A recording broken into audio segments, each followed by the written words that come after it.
Well, the hills ain't high, but the valleys are deep. At the bottom of the bluff there flows a crystal creek. On the other side is the place where we reside, here at home with our Ozarks family.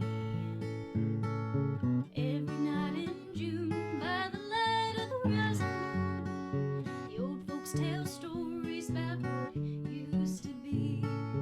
Then we play guitars out beneath the summer stars, here at home with our Ozarks family.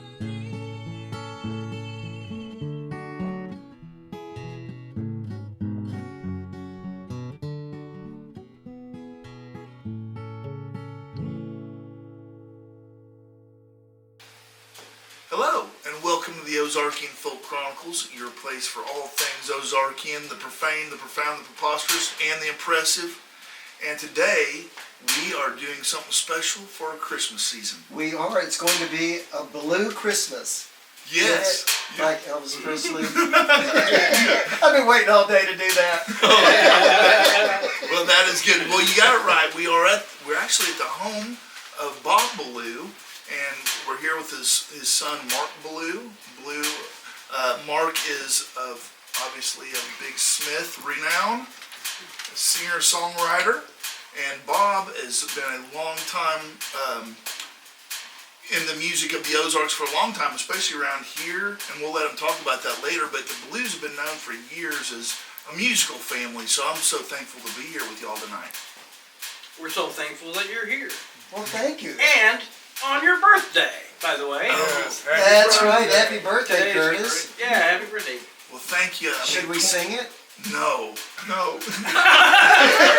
Please don't. Please don't. But, man, 25 never felt better, so. Yeah. Right. Hey, look, we're trying to keep up a truthful reputation here, Curtis. That's right. We'll just multiply by 2 and we're okay. There you go. Just don't show up at Texas Roadhouse on your birthday. They sing happy birthday terribly. Oh, my. Really bad. Well, it's a good thing we weren't trying to get their endorsement anyway. That's right. Oh, sorry about that. But yeah, I mean, the Christmas season in the Ozarks is really a big deal, wouldn't you say, Hayden? Oh, absolutely.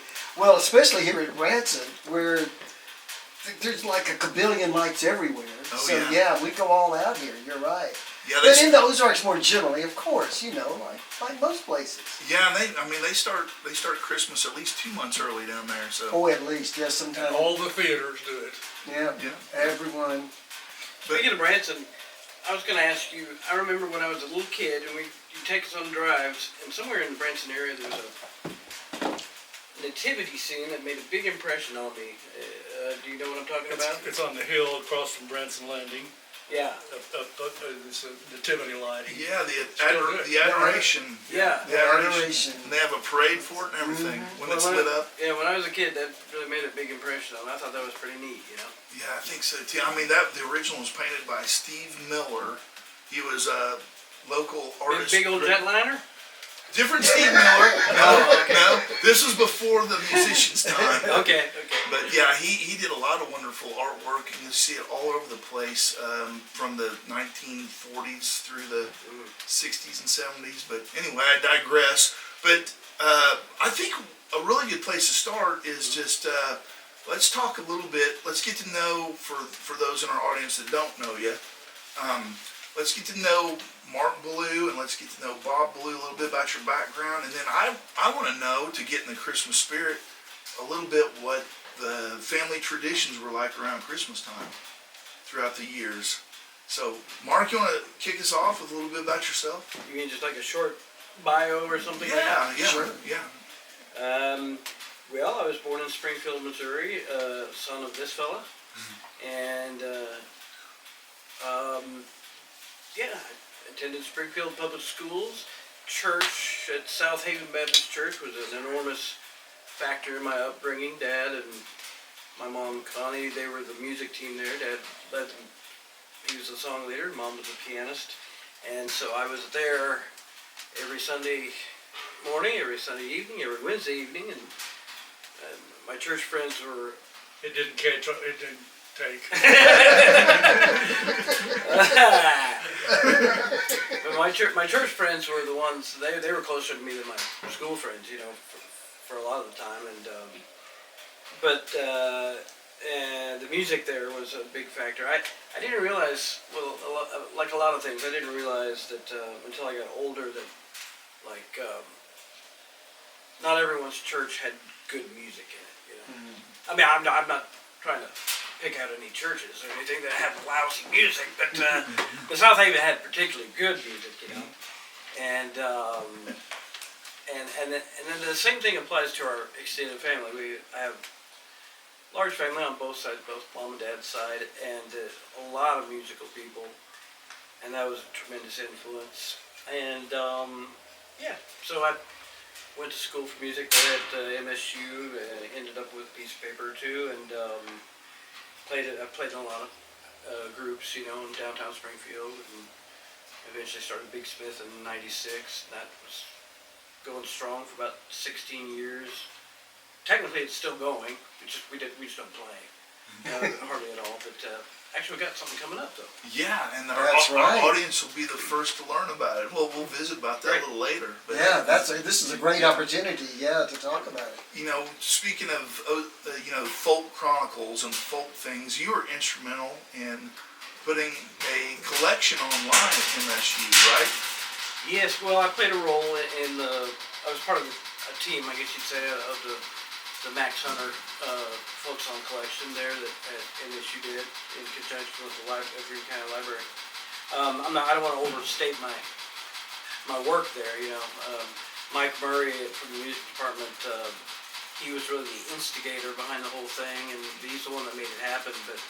But I was real excited to learn about it. I pretty much cheated, lied, and stealed my way into it. I wasn't going to take no for an answer. So yeah, that was great. That was big. Had a big impact on me as well. And Mark, along those same lines, I wouldn't want to let it pass all the work you've done with the archives at the Library of Congress, and just bringing those songs back to life has just been remarkable.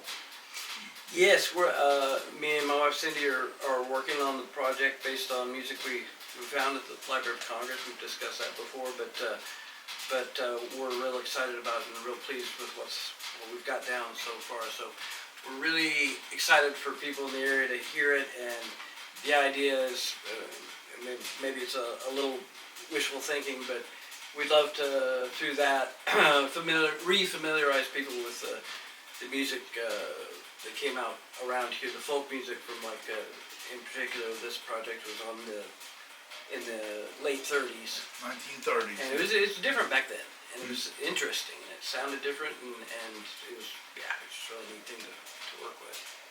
Well, y'all's arrangements are just so fetching. I mean, you can still hear that kind of original feel, but you do bring it into a contemporary time where listeners like me can enter into it, and it's really been a lot of fun to listen to the Creek Rocks. Thank you.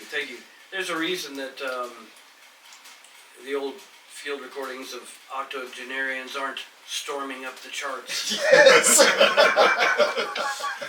Very good. Kind of an acquired taste. Yes. Right. Let's not talk down about octogenarians. Oh, sorry, man. Because you had a birthday recently, Bob, didn't you? No, I have one next Tuesday. Next Tuesday. I'll turn 88. Yep. 88. Dang. You sure look good You for 88. you look great. You look good. 58. I tell people I've not lived right, I've not eaten right, and I don't exercise, so I have no right to be this healthy at this age. Well, Bob, why don't you tell us a little bit about your background, growing up, and then, what your career was and what role music was in your life. I was born on Bull Creek, literally on the banks of Bull Creek, delivered by a midwife who was Hispanic, Frances Chavez. Anyhow, I grew up in Dry Hollow, and we're talking about the music. Now, my wife's side of the family, they were the the uptown, the classical sounding people that all could read music. Most of them could play the piano. I came from the dry holler bunch, and we just were old country singers and did the best we could. My brother-in-law, who's on my wife's side of the family, he and I sang at a funeral just recently, and the woman had died of ALS, Lou Gehrig's disease, and she wanted us to sing, but she wrote a note. She said, "But not too country and not too whiny." So we sang a couple of songs, and I asked the audience to sing with us, and I said, "And please don't be whiny or too country," because she didn't want that. So that's Byron Buck's wife. Oh, okay. I've been going through Mom and Dad's papers that where it was at our house that I stole away, and how many funerals would you guess that you've sang at over the years? Funerals and weddings, it'd be hard. I didn't keep count, but It must be at least in the thousands. You know, they're big part of the community, and that would have provided that thing for people. And I still have to sing for funerals because there's people who were in my church when I was a music person there, and they request that I sing. And I'm sure I sound pretty bad, but the hard part is not how I sound. As you get older, maybe not other, I get very sentimental, and to get through the song without crying is almost impossible. But you just have to grit your teeth and do the best you can. Well, at one point in life, you had a record, right? Or you had a group that had a record. Over there, the pictures you see on the thing, that's them. Yes, we sang all over Central. What is as far east as Atlanta, and as far west as Tulsa. And what was the name of the group? The Waymakers. The Waymakers, Yeah. right. Curtis, if you look over your right shoulder back there, there's a poster of the Waymakers when they appeared at the Shrine Mosque with Lefevre's. Lefevre Group and Stanley We Chalk and stuff. opened for all the big groups. The Statesman and the Blackwoods, didn't you? Yep. Yeah.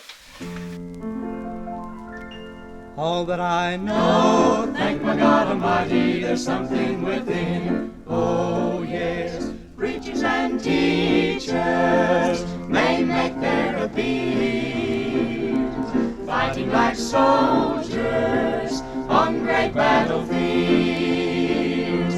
When to their bleeding my poor heart did yield, all I can say, thank my God Almighty, there's something within. Oh yes, something within me got hold of the reins.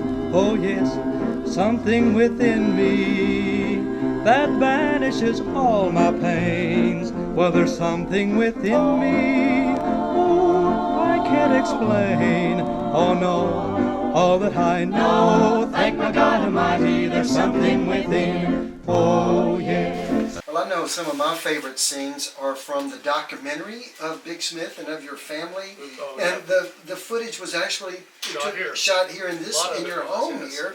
Yeah. And to watch you and your family all gather together and singing together, I mean, those were just very powerful images. Remind me of the name of the documentary. I believe it's called Homemade Hillbilly Jam. Hillbilly Top. Perfect. It's a great documentary. I just recommend it to anyone who's listening. That it really not only gives a snapshot of your musical careers, but it just welcomes you into the Ozarks more generally. It's beautifully done. Yeah, I'm so pleased he liked it. Yeah. And we were very fortunate. Both my parents and my wife's parents, they were just, great people and no abusive children. We did have to mind, but outside of that, that was just part of that era.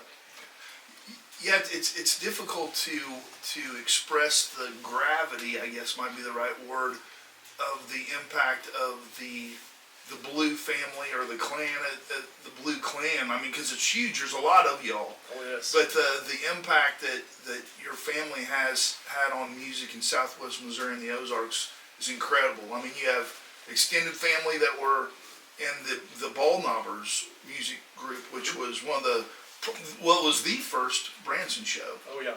The Blues and the Mabes intermarried. My brother's married to Debbie Mabe, who was Bill Mabe's daughter, and then Connie's brother Tommy was married to Joanne Mabe, who was another. So, and you know, the thing about that, musically speaking, is both sides of the family could sing three-part harmony. We just grew up being able to do that because we just thought everybody could. And I found out is when I started directing music that it's not something that most people can do.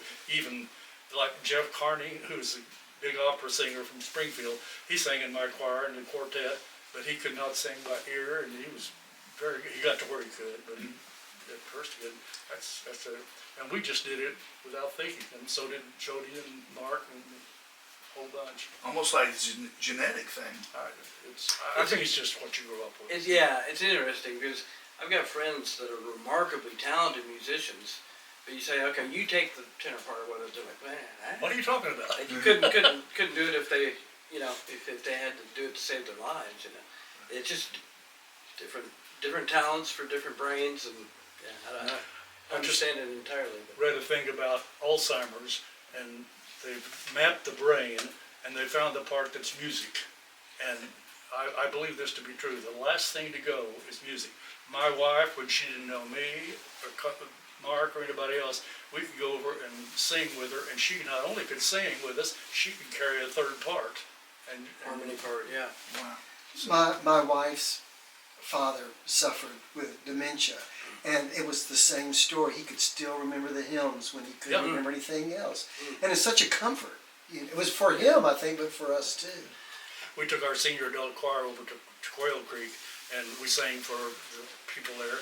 And then they had the memory thing where people just, their heads bowed down, and so they asked us if we'd go and sing for there. And we went in and sang a couple of things, and they're, just if they were listening, they did. But we ended up singing Silent Night, and all of a sudden heads came up, and they started singing Silent Night with us. Wow. Wow. Yeah. That's neat. I'm tempted to share a story that your brother, Buddy Mac, told me not too long ago about the music in the Bilyeu family. I'm gonna get the phrasing wrong. It was pretty hilarious the way he told it. This won't be funny because I'm telling it, but he said that he was said in a conversation with someone, and they were like, "How in the world do all the Blues end up with all this musical talent?" And he said, "Well, what we do is we let the kids get to age 3, and if they don't have any musical talent, we throw them in the creek." Something like that. That's not. I don't think that's true. I don't think that's actually what happened. You don't really call them out that history. way. No. No, there's some folks in the family that would have got thrown into the creek. I don't think. Well, we're looking forward to tonight hearing some of those songs and sort of being invited into your family's experience at Christmas and being able to share that. Oh, absolutely. And before we move on, one more thing, very important, Bilyeu, to me as well as your wife Connie, or your mother Connie, that I went to Kickapoo. I'm a Kickapoo graduate, and just to think how many students that she inspired all the years that she was teaching, because she was a wonderful person, very talented, obviously, and I remember she could actually get a little bit of good sound out of me, which is pretty I incredible. bet you were good, Curtis. No. But anyway, speaking of family, so what was Christmas time like, at least with this part of the Blues? What were some of y'all's family traditions at Christmas time? The book that he has, we would take that up to my wife's sister's house, and all of his side of the family played the piano, and we'd get around the piano and sing songs out of that, and we'd always end up doing the Hallelujah chorus. That was the finale. That was the last thing on the thing. Sing We Now at Christmas, I think that's what that book was called. Yeah. Mom and Dad every year would hold a carol sing party at their home, and it was usually family and friends, and that was always something people always looked forward to. Mom would get on the piano, and Mom was kind of a ham, and she was very entertaining, And we had about 20 of those books that we pass around every I've got them in my house. Oh, you do? You stole them. I did, yeah. But it had it had the sort of the older traditional songs that most people know, And we've got recordings of those singings, and you know, if you guys want a little sample of that, I can provide that for you guys, you know. Yeah, that would be great, thank you. For sure. My side of the family, we did not, when I was a kid, we didn't do those kind of songs because we were the hicky country guys. And there's Southern Gospel only has really one Christmas song. I did until Mark Lowry wrote, what's the name of that thing? But at any rate, Beautiful Star of Bethlehem, that's, we sing that all the time. Do you want to try to render a piece of that? If I play guitar, could you get through part of it? Could I? Well, of course I can. and Curtis and Hagen will join in, and so will you. Okay. Yeah. You got any idea what key you might sing it in? Usually G or A. Oh, I forgot to tune. It's close enough. It'll be more in tune than I will. It'll sound like that music you described there on Bull Creek then. Beautiful star of Bethlehem, shining afar through shadows dim, over the mountains, through the hills, and through the dark plains. Jesus has said, I'll never forsake you, promise divine that never shall fade. Oh, beautiful star of Bethlehem, shine upon us until the glory dawns. Oh, give us the light to light the way unto the land of perfect day. Beautiful star of Bethlehem, shine on.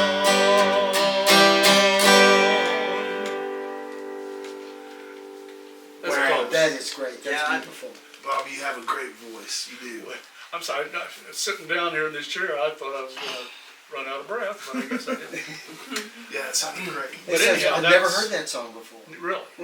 Never. It was a favorite among country singers who sing Christmas and Southern Gospel.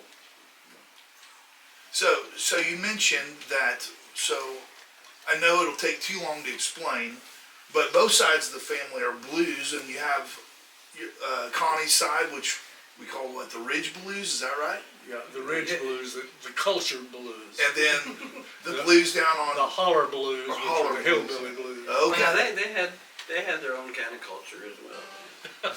Right. And Mark, what about when you were growing up? Uh-huh. What is one of the Christmas songs that really sticks out in your mind, Well, let's see. That's a good question. or one of your favorites, I might say? Yeah. Well, you know, Chris, I'm pretty partial to the old ones. You know, I'm meaning like centuries old.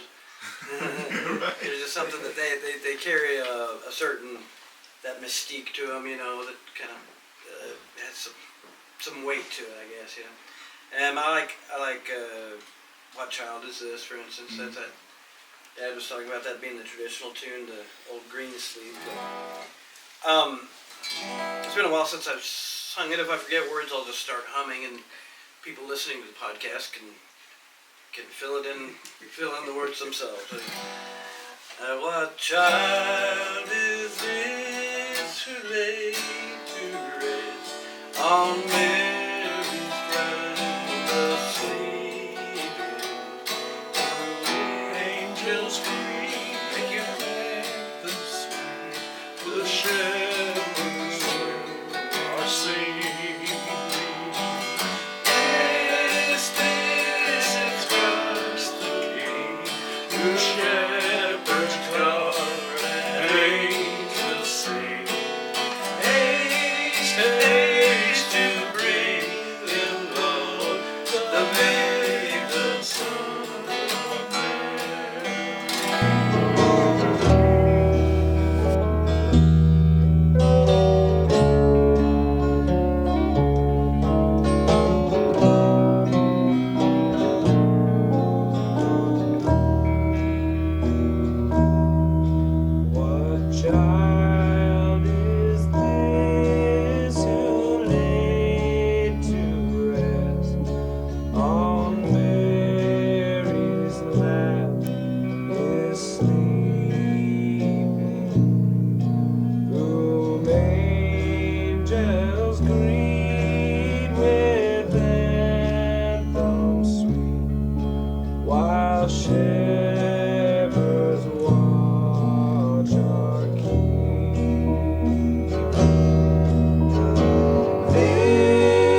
Good shepherds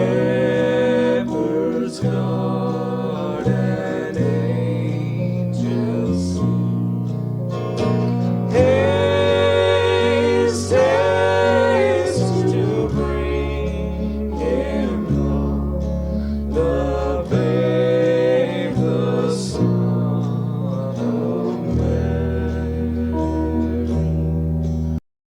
Ooh, I love that. That gives me chills. There is that mystique, the old Christmas traditions, centuries old. Yeah. Yeah. Yeah, the Christmas songs, you have to be careful because you think you know them until it comes time to play with the guitar, and then all of a sudden you're completely lost. They're not exactly intuitive, or the chords and things like that. They actually have some, substance to them, and kind of have to learn them. Is what I'm saying. Right. So when you have the gatherings, at Christmas time, I know there's a lot of great musicians in the family. Was there other instruments, or was it mainly singing? It was piano mainly. Mainly piano. Okay. Thanksgiving became kind of a free-for-all. Lots of guitars, even fiddles, and all kinds of things. But Christmas was, it was usually piano, wasn't it? Yeah. Because those songs are a little more complicated musically than the average guitarist.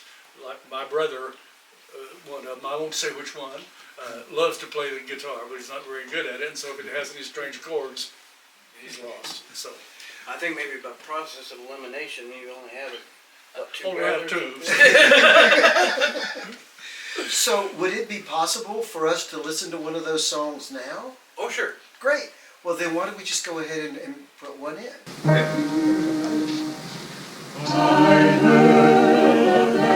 On Christmas Day, there all familiar carols play, and wild and sweet the words repeat of peace on earth, goodwill to men. So let's just drop back to Beautiful Star of Bethlehem, Bob, because I had never heard that song before and was surprised that Southern Gospel didn't necessarily incorporate or assimilate the traditional Christmas carols that we're all familiar with. And so I was just wondering about that. Why is that the case? And is Southern Gospel perhaps more recent than I've always thought it is? Is it like a 20th century I think style so. of music? Yeah.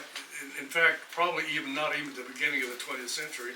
It was probably not mid, but maybe like the 20s and 30s when it started showing up, and groups like the Blackwood Brothers and the quartet singing was part of that, and Stamps Baxter had a big school in Dallas, the Stamps Baxter School of Music, and so it's all connected together through that.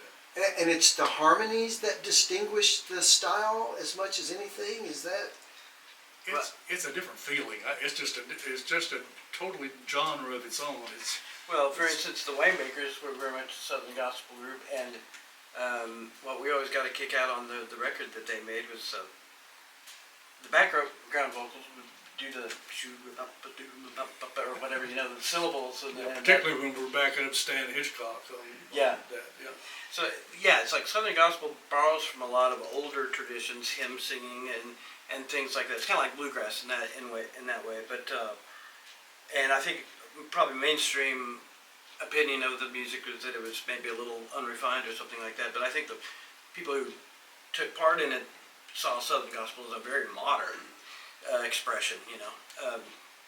And one of the groups which was popular and came really from the Stamps Baxter School of Music was the Stamps Quartet, and they were Elvis's backup on a lot of the Las Vegas stuff. Elvis was a big Southern Gospel fan. He was a huge Southern Gospel fan.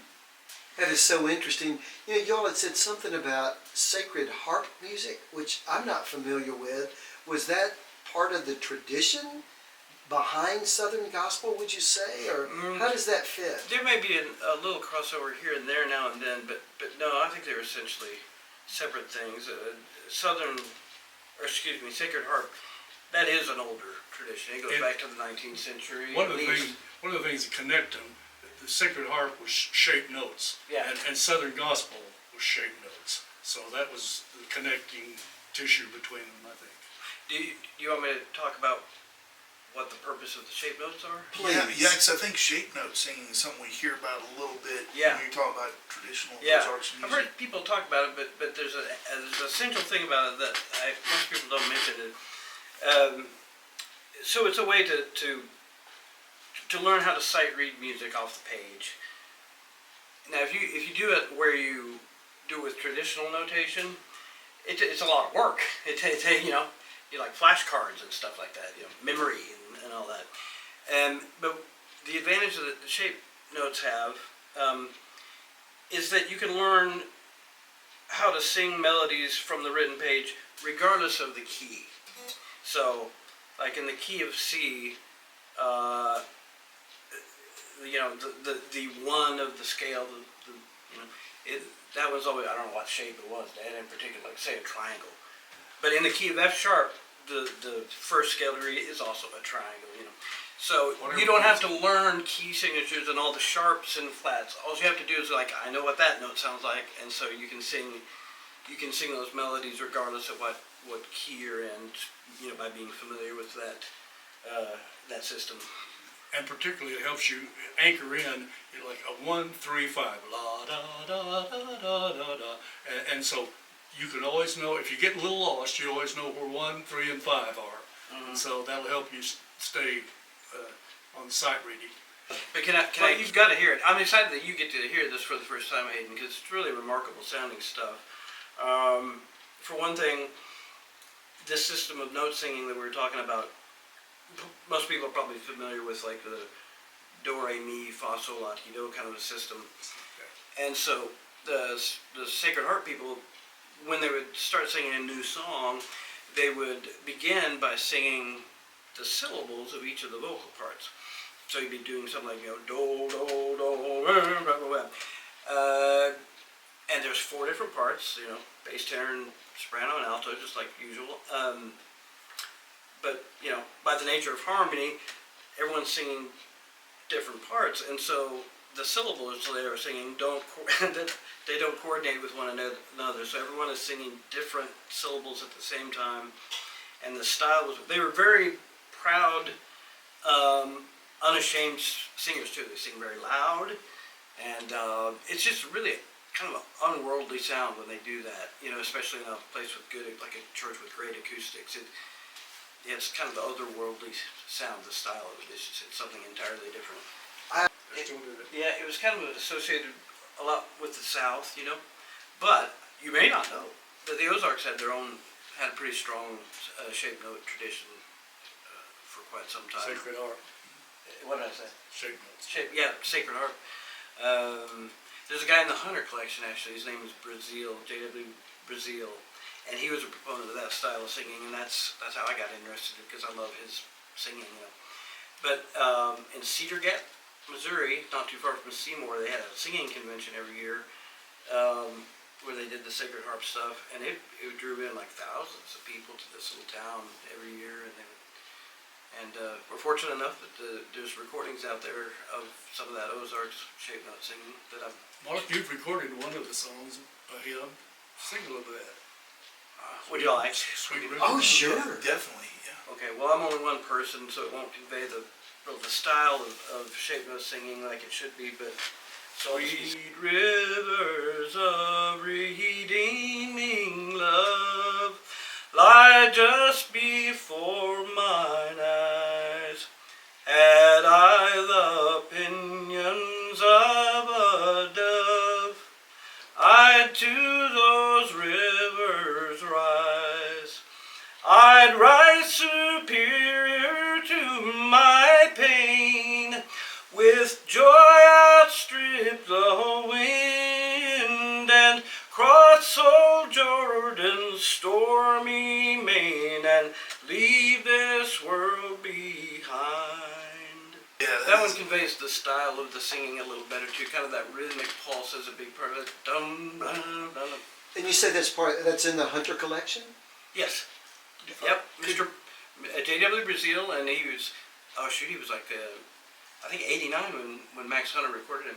He lived on Broadway, up on the north side of town, and I've been to that house because I lived right around the corner from him. So he went to Hamlin Baptist Church, and as an old man, and he said put his last quartet together when he was like 90 years old or something like that.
Traditions in the Bilyeu family.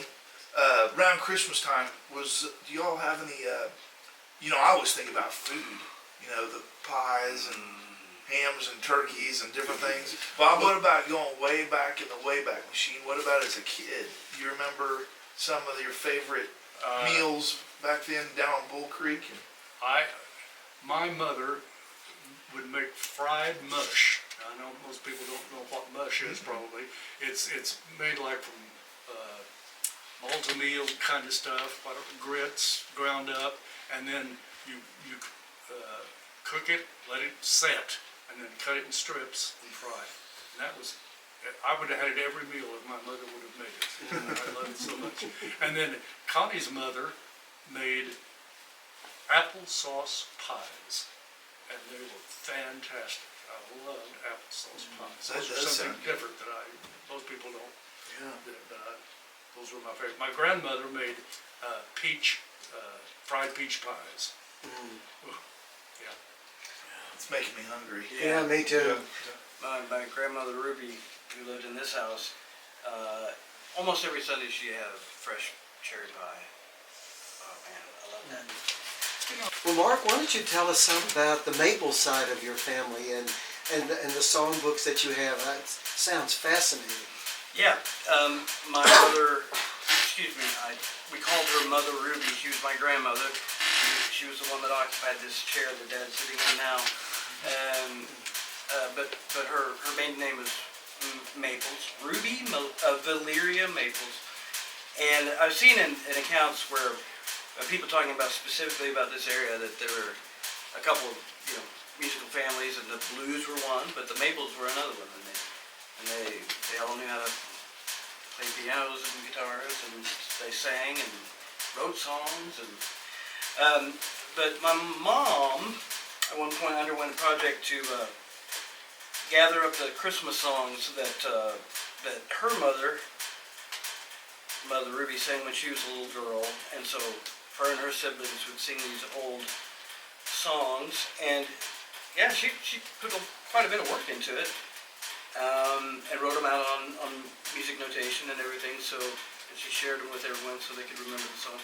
And Mom really wanted to keep the songs going, and I feel kind of bad because I'm just now getting around to it, so I hope you're happy, Mom, that here's one that says, the title of the song is Santa Claus is Coming, and it says, 1910, used in the Christmas program at the Brick Church House in Ozarks.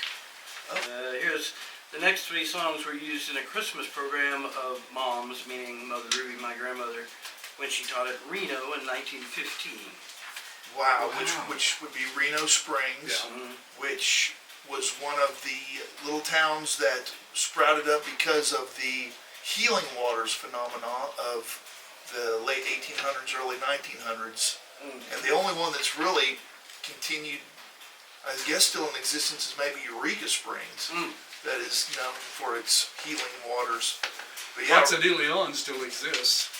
Yes, as a town, yeah, for sure. But that was another one, yeah.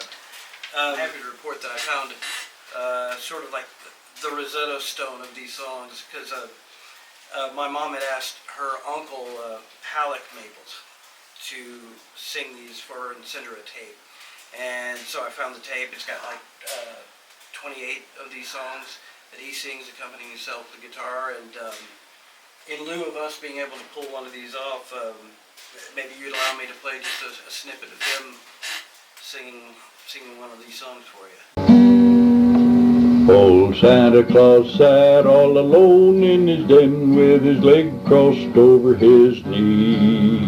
What a comical look peeped out of his eye, what a funny little fellow was he. Tra-la-la-la-la, tra-la-la-la-la, old Santa Claus is coming this way. Tra-la-la-la-la, tra-la-la-la-la, old Santa Claus is coming this way. His queer little cap was all tumbled and torn, and his wig was all awry. Thus he sat and amused the whole of his den as the hours went flying by. Tra-la-la-la-la, tra-la-la-la-la, old Santa Claus is coming this way. Tra-la-la-la-la, tra-la-la-la-la, old Santa Claus is coming this way. The Uncle Halleck he's talking about, I had him on my television show, and he sang with the guitar, and he said, now here's a song my old grandpap sang, and it was As I Went Down to the River to Pray, long before Old Brother Where Art Thou. A little bit different, but close enough. So that song's been around a long time. Right, yeah. And so, just so I understand this correctly, so Mother Ruby must have had a tremendous memory. So, right, your mom asked her mother about these songs, and she was able to recall where she performed them at. Yeah. Is that right? Yeah. I mean, decades before. Yeah. That's pretty amazing. Yeah. She talked about the little brick town in Ozarks. She went to school in Ozarks. Her dad was circuit clerk and recorder in Christian County for a while. I just ran across this song in one of these books. It's not a Christmas song, but my grandmother's brother Argus, he had this song that he wrote that I was like, you know, that Blue Monday song. Do you mind if I sing a bit of it? Oh, that'd be wonderful, please do. thank you. It's really catchy. Let's see if I can do it. If I get off track, you help me out. Okay, good. Why does a fella feel so blue on Monday morning? Why can't a fella have a little peace of mind? Because within his heart will always be a longing for the fortune that he hopes someday to find. You'll find the sun is always shining. Don't worry if there's a little bit of rain. Don't sit around and spend eternity a-pining. Then your Sundays will be Mondays once again. I always like that song. It's a good song. It is. Sweet little Jesus boy, they made you be born in a manger. Sweet little holy child, we didn't know who you was. Didn't know you'd come to save us, Lord, to take our sins away. Our eyes was blind, we couldn't see. We didn't know who you was. Long time ago, you was born in a manger low. Sweet little Jesus boy, the world treats you mean, Lord, treat me mean too. But that's how things is down here. We didn't know 'twas you. You done told us how we is a-trying. Master, you done showed us how, even when you's dying. Just seem like we can't do right. Look how we treated you. But please, sir, forgive us, Lord. We didn't know 'twas you. Sweet little Jesus boy, born long time ago. Sweet little holy child, we didn't know who you was. Very nice. Yeah, that is a powerful song. It is. Sound like an old man trying to sing a song to me. So Mark, I know you did some research in preparation for our interview tonight, and like you said, your family has done a really good job of kind of archiving and preserving family history, and you've run across something special, right? Especially when we're talking about Christmas time. Yeah, and when we're talking about the Maples family too, because there was a lot of memoir writers in their family, which makes me very happy. Someone interested in the history. My great aunt Penelope, spelled like Penelope, but pronounced Penelope. She wrote a memoir called A Story to Be of Once Was. And it's really good memoir. It's just so rich in detail. I imagine, especially for people who are interested in the roles of women back in the day, it's very really detailed and rich. But she describes her grandparents, and I think listeners of your podcast will probably enjoy this. So she says, Grandpa Maples, who at 15 years of age became a soldier for the Union North during the Civil War, would sit by the fireplace with his long white hair brushed back from a high forehead, his long white beard resting on his shirt front, a red or blue bandana over his left arm, covering a vein protrusion, and keep time tapping with his cane on the red tile hearth as he sang Marching Through Georgia, Rally Around the Flag Boys, and other Civil War songs, as well as national anthems and hymns, his favorite being Battle Hymn of the Republic. He often slept sitting in the large wooden rocking chair a neighbor made for Papa. Sometimes, seemingly lost in thought, he could be heard to say in a soft, woeful tone of voice, Shiloh, Shiloh. Penn remembers him pacing the floor, hands clasped behind his back, telling stories of the war. Now she talks about Grandma. Grandma sat in a smaller rocking chair at the right of the hearth, quietly smoking a little clay pipe. She was a little woman dressed always in black, gray, or brown, only somber colors considered suitable for older ladies in those days, and wore her hair drawn tightly to the back of her head, pinned into a knot. She spoke the king's English. Coffee was not coffee to her, as in the Hills lingo, it was coffee. And dog was dog. She says, having picked up some idioms in spite of our training, I found that intriguing and downright genteel as I grew up. And then we get into Christmas stuff. It says, at Christmas time, when we all sat around the hearth and sang Santa's Workshop, we were allowed to tap gently on the tiles with the poker, taking turns, in time to bang, bang, clang, clang, tip-a-tap, tip-a-tap, tip-a-tap, to this being the sound of the jolly little elves as they made our toys. No Christmas songs sung except during the season. So promptly after dinner at midday on Thanksgiving Day, we gathered around the piano or the hearth to start that exciting season with song. One night the piano sounded almost all night as Ruby, my grandmother, played The Burning of Rome and The Chariot Race from Ben-Hur, instrumental music fitting the awesome display in the north, the aurora borealis or northern lights like flames on the horizon. Yeah. Now, what part of the Ozarks was Penelope from? Well, Dad's probably going to say that better than I They were different places. They ended up living down just about 4 miles south here. But they lived in Ozark when her dad was the circuit clerk, and then they were born and raised in Aurora. So, Oh, right. Right down the road. Well, Mark, do you have any other reminiscences of Penelope? Love that name. That you can share with us? Yeah, like I say, it comes back to talking about Christmas later on.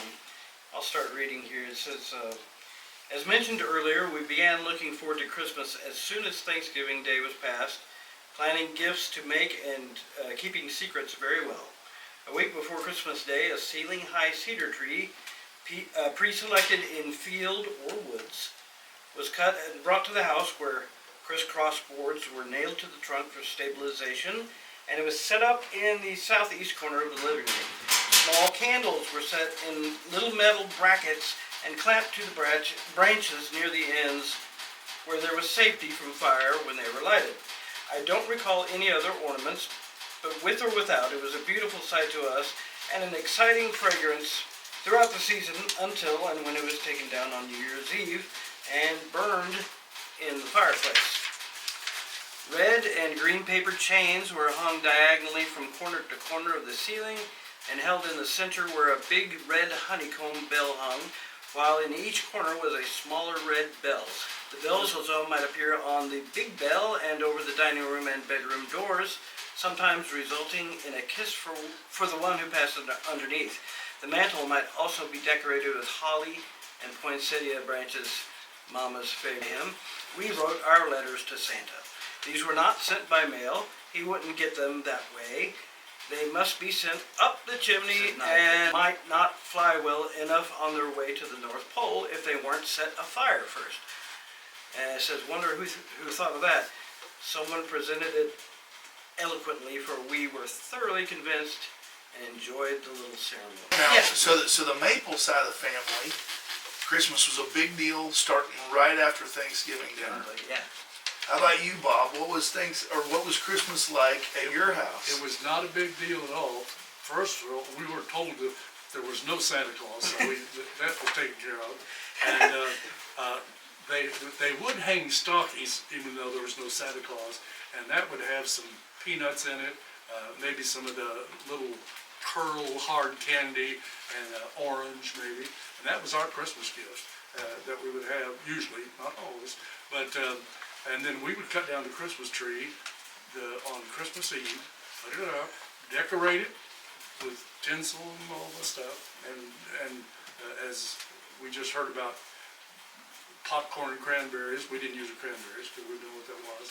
But anyhow, we put that up, and then Christmas Day at noon, we took the tree down, and partly they put candles in their stuff, but cedar trees, I'm telling you, they dry up quickly, because you can imagine what the humidity was in a house with no humidifiers and a Wood burning stove, yeah. So part of the reason was Dad was just sure the house would burn down.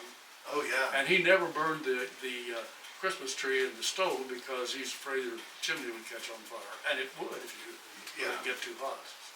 Yeah, a dry cedar tree will really go up in a hurry. Oh, really fast. So what about Christmas gifts? Is there one that sticks out in your mind from when you were There is a young boy? Really the only one I can remember.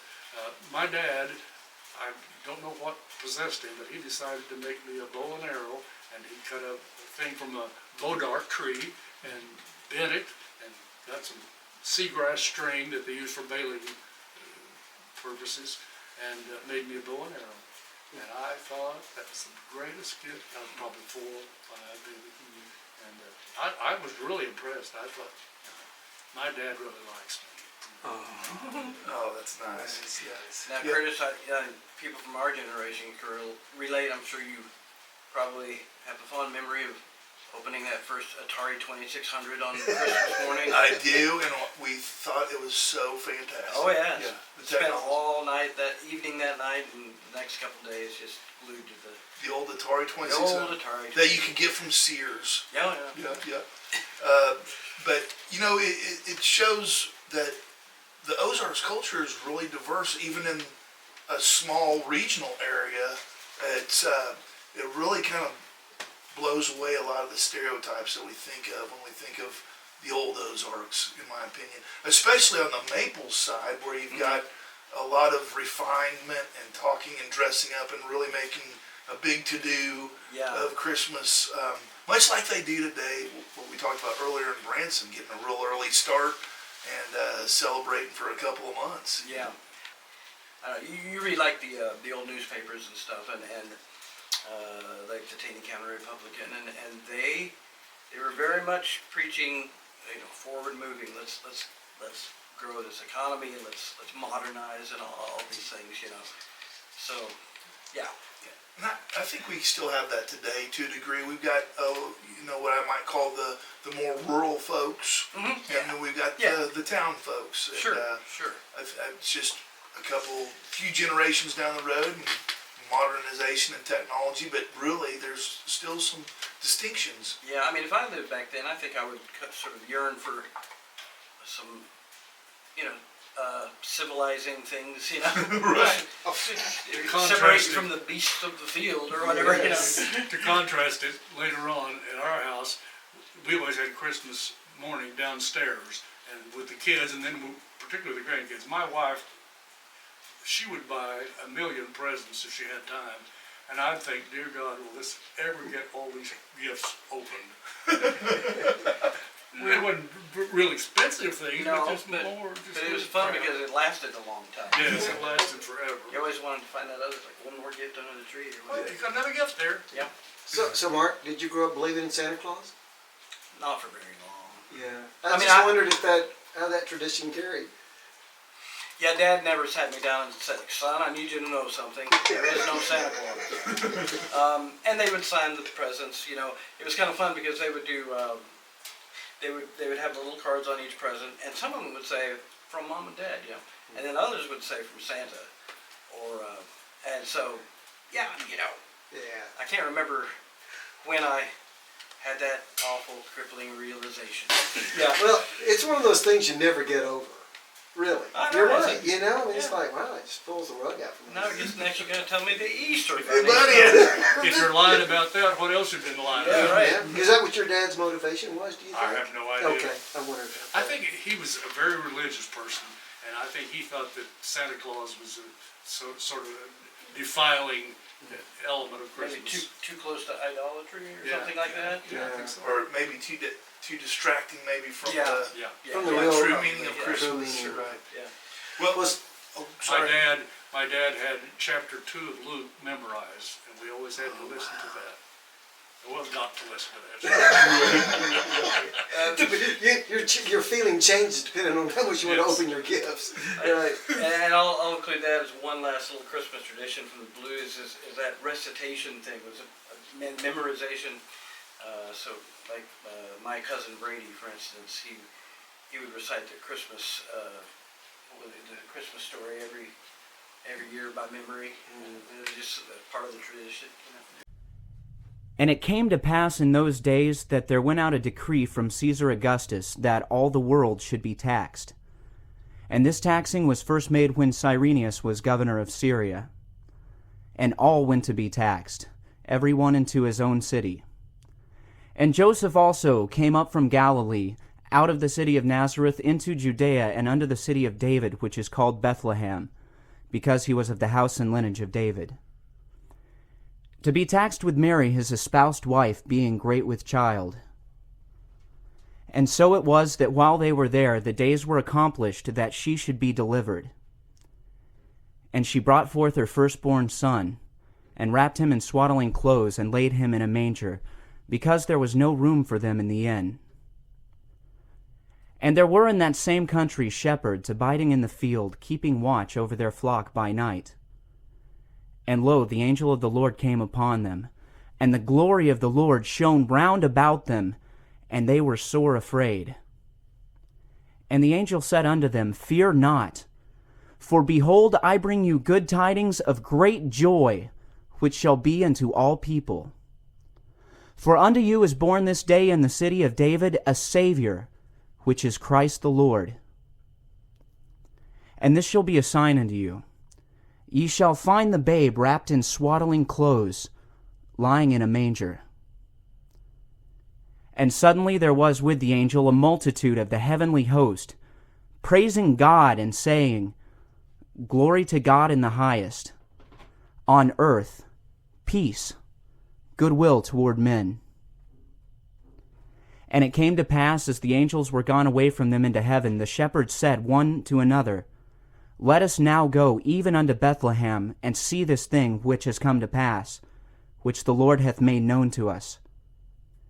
And they came with haste, and found Mary and Joseph and the babe lying in the manger. I find it fascinating that just even a generation ago, I mean our time period, Mark, just that the difference in kind of how it's much more, I don't know if it's just the size of the families or the lack of other entertainment or whatever, but I think it's really special that you all got together and you're all making music together and you talk about reciting memorizations of Christmas stories and different things. And I think that might be a really foreign concept to a lot of our listeners today in this day and age, you know, that may not have had the opportunity to grow up and celebrate Christmas in that fashion. I think it's something really special, and maybe it's just something that comes from having a big family. I don't know. Yeah, I mean, kind of coming full circle. When I was talking, I took good music in church for granted. The same thing applies to our families, you know, because I just assumed everyone got together and sang for 8 hours together on Thanksgiving. That turns out not to be the case so much. So. Well, speaking of family together and singing songs and celebrating Christmas that way, is there maybe one more Christmas song that you all can sing for us that kind of closes us out and returns us to the Christmas spirit? Now, Dad was professional. And you and Curtis are going to sing with us, right? I might hum, like... It might take away from the Christmas spirit. I don't think so. Okay, you're a song leader by trade, so I'm not. Don't put it on me. You get to choose. They know Up on the Housetop. Oh, great. Okay, we can do that one. I think. We do the first verse and the chorus. What key do you suppose? Probably G. Everything's yeah. Put it up to A. Put it up to A. Okay.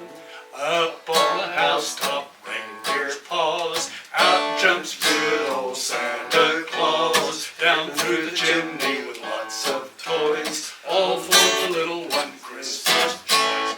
Ho, ho, ho, who wouldn't go? Ho, ho, ho, who wouldn't go? Up on the housetop, click, click, click. Down through the chimney with Saint Nick. Hey! Yay!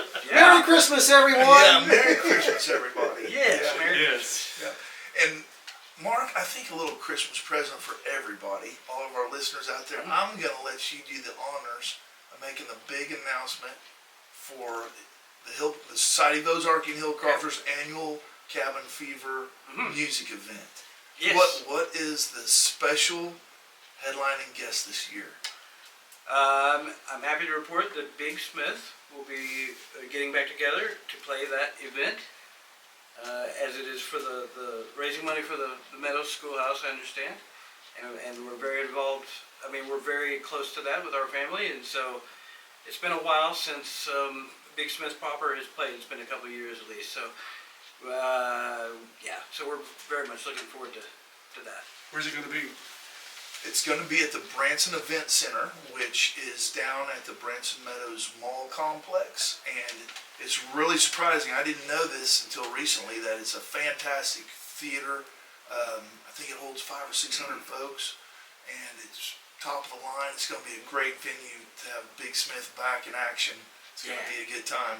Yeah, and I believe we talked to Dad about if he would make an appearance and maybe sing a little bit too. So I think Yes. we're going to have one more member that night. Family reunion. And what's the date on that? It is February 26th, and I believe 7 p.m. Right around the corner. Yep. Right around, but we'll be posting on Facebook, so the word will be out there about when and where and everything else.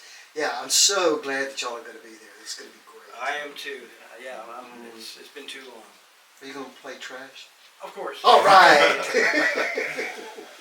Well, I hope that everybody feels a little bit more in the Christmas spirit, and I'm really excited about this this episode. I think it's been really nice to come to the Bilyeu family homestead down here at Spokane and It's been fun. visit with Bob and Mark, and thank you all so much. Thank you guys. I guess that'll be it for this episode of the Ozarkian Folk Chronicles, your place for all things Ozarkian, the profane, the profound, the preposterous, and the impressive. And we'll see you next time. Have a Merry Christmas. Merry Christmas.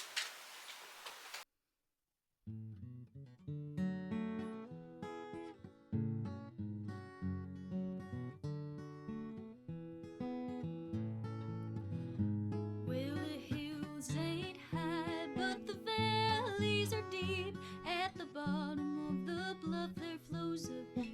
Crystal Creek. On the other side is the place